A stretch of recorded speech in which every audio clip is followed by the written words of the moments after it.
এই গরমে 10 থেকে 12 কিলো ওজন যদি 1 মাসের মধ্যে কমাতে চাও, তো আজকের এই ভিডিওটি কিন্তু তোমাদের দেখতেই হবে। আজকে আমি এমন একটা ডায়েট প্ল্যানের কথা তোমাদের বলবো, যেটাতে তুমি ভাত খেয়ে 1 মাসের মধ্যে এই গরমে কিন্তু 10 কিলো পর্যন্ত ওজন কমিয়ে নিতে পারবে। এটাও আবার কিছু সিম্পল ট্রিক্স মেনে।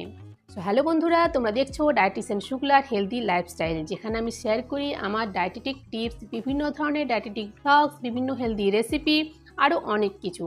তো তোমরা যদি এই রকম টাইপের ভিডিও দেখতে চাও, আমার এই চ্যানেলের সঙ্গে থাকো, যাতে তোমাদের লাইফস্টাইল আরও হেলদি হয়ে ওঠে।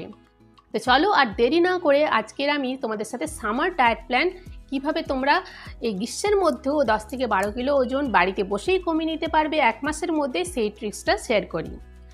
তো summer weight loss diet plan বা যে কোনো ডায়েট প্ল্যানে আমরা জানি 6টি মিল থাকে, তার মধ্যে হলো 3টে বিগ মিল আর 3টে স্মল মিল। এই ডায়েট প্ল্যানটা তোমাদের সাথে শেয়ার করার আগে আমি কয়েকটা জিনিস তোমাদের সাথে শেয়ার করতে চাই, যেগুলো তোমাদের কিন্তু মাথায় রাখতে হবে।